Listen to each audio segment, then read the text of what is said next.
If you're a fossil like me, you might remember a time on YouTube where a ton of creators were signing deals with companies known as multi-channel networks, like Machinima or Maker Studio. Brief summary is this. You, small little content creator that you are, sign a deal to give a percentage of your earnings, or even in some cases, rights to your content, to the network. In exchange, you get some promotion assistance to get your videos seen, post on social media, sharing, etc. These multi-channel networks, or MCN, are, for most of them, completely defunct. Machinima went bankrupt in 2019, same for Maker Studios. One of the reasons is that simply all of the talents that signed up for this network just left when they realized how awful the deal they made was. These companies were basically leeches. While it could help your channel gain visibility, they wouldn't sign you on if you didn't have a prospect of success. So you couldn't use them as a springboard to jumpstart your career, and if you did succeed, then you were just stuck with a deal to a company that does almost nothing for you. Chained to a brand image you might not like and siphoning a part of your earnings. Worst, in some cases they could just use the rights to your content to make spin-offs or sponsorship deals to which, I'll let you guess how big of a cut you, the creator, would receive. Now, when I first heard about VTuber, I also heard quite a lot about the supposedly agencies behind them, Hololive and VShojo being the most prominent ones. And I'm going to be honest, my very first thought was, I feel like I've seen this before. The reason MCN failed is actually quite simple. The company itself provides no value beyond the reach of the people they sign up with. At the time, the business of content creation was still new and young. People didn't know what they were doing and they capitalized on that, trapping talents in god-awful deals and getting a cut for essentially doing nothing.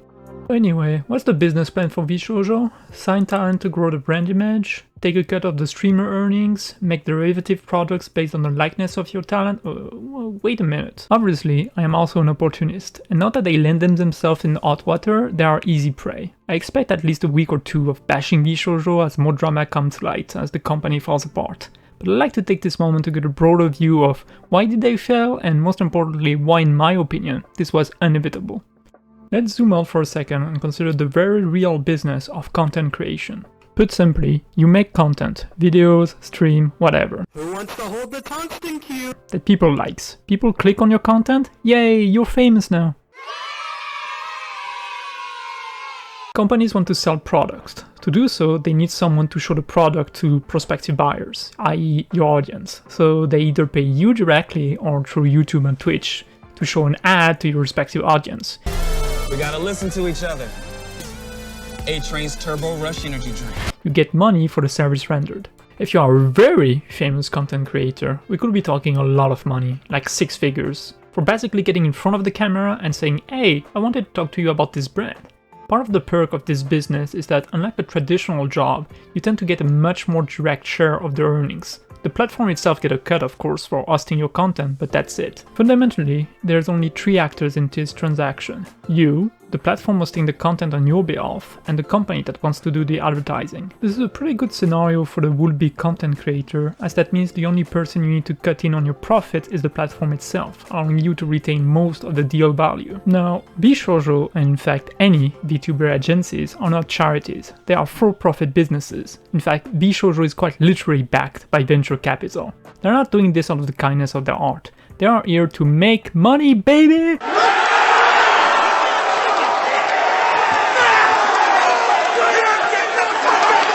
So let's get back to our transaction. There is now a 4th actor, VShojo, that's tied to you looking to get a cut. To do that, they need to sign with talent, and of course, in order to sign, they have to provide some kind of services in return. If we take a page out of the idol industry, the one that inspired VTubing, these companies will be called talent agencies. The business plan of a talent agency is actually quite simple.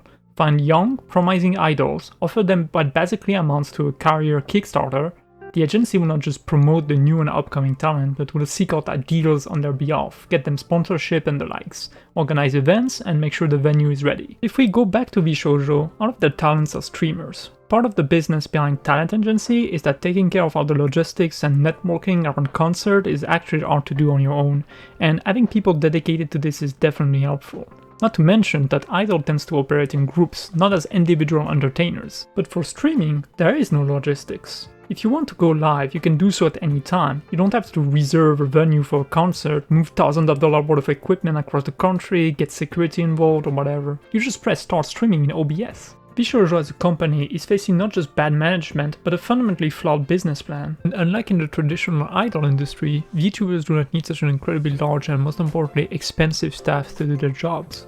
As mentioned before, most streamers just need to hit the go live button. And sure, sometimes you have special events that might require additional help, but looking at their page, for the year 2024 I could literally only see 3 events advertised for the entire year. It's hard to justify getting a cut of the profits when, in reality, most of the time VShojo isn't really doing anything for the talents. The fundamental problem here is that streamers, which is what VTubers really are, do not need all the fixed costs that come with idol groups to be successful, which means that a company like VShojo simply has not a lot to offer, which puts them in the same situation as those MCN I described at the beginning. The company itself has no value, only the talents. This puts them in a very precarious spot, as the only way for them to make money is to be even more aggressive with the contract, siphoning even more value out of the talents. This isn't a jab at Iron Mouse, by the way. She does sometimes perform like an idol would, and I am sure that in these moments, VShojo can actually help with all the production involved. But the reality is that most of what she does is closer to traditional content creation, YouTube videos and Twitch livestream. And yes, sometime in the year she does music production and put on idol-like shows, so the question basically becomes,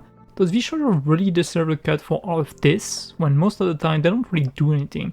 Or even if they do, for example, provide editors to cut YouTube videos out of stream VODs, the talents could obtain the exact same service by a third-party contractor for considerably cheaper and with no risk of losing ownership of the content. Now, some of you might say, what if they only take a cut when there's an event? Which, fair enough, they could, but VShojo is a company that needs to exist all year, not only when there is an event to be done. Retaining that much staff on payroll for such a long time is bound to be a massive cost to the company, and if we assume the only revenue stream from the company is specific brand deals and events, well, let's just say I doubt they make enough money to survive. Now, there is a very real business in managing very successful people, but the way VShojo is set up is that the talents are de facto employees of the corporation, which on paper make no sense. They are not just employees, they are the company's most valuable asset and its main way to make money. This creates an unhealthy relationship, as it's in VShojo's best interest to keep milking talents and push them to work as much as possible, as the only way for the company to expand is for the talent to simply be making more money. Basically put VShojo in a sort of impossible role. Either they need to be predatory and try to suck as much value as possible from their talents, much like Machinima, or they need to be incredibly nice, in which case this seems to be the route they have chosen, but then it begs the question,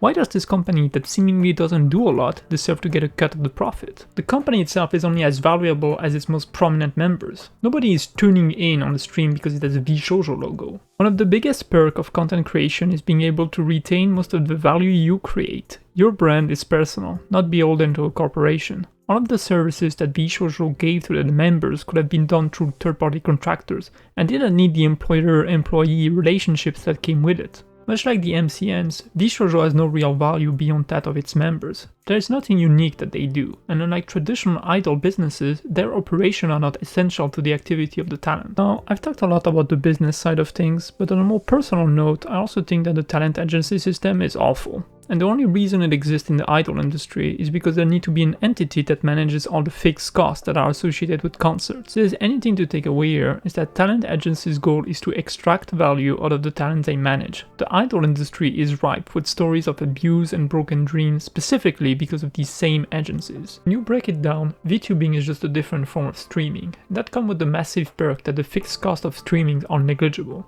You might have to pay $1,000 to get yourself a model, but if you succeed, you get to keep a majority of the reward, while if an idol succeeds, unless they are in the top 1% and are worldwide famous, most of their profit will be eaten up by the corporation that put them there in the first place. This video is probably not gonna get seen by anyone important, but if you actually watch all the way there, I think the main takeaway of my video is that the business of talent agencies simply does not work on the internet. That's in the best interest of the talents to operate as independent streamers, or maybe in some sort of content creator unions rather than as employees of a corporation. It's regrettable what happened to VShojo, but the silver lining is that all of the talents walked away with their IP intact. In fact, Iron Mouse already raised $600k for the charity that VShojo had supposedly lost in operation cost. By the way, on a very personal note this time, I really tried hard, but I simply could not find anything related to the expenses of VShojo. Not a single contractor story, a balance sheet or loss receipt or anything. Seriously, what are these operating costs? How did they misplace $500,000 in charity fund? The more I look into it, the more I think this company is just vaporware. Well, actually right now it's completely vapor anyway, so...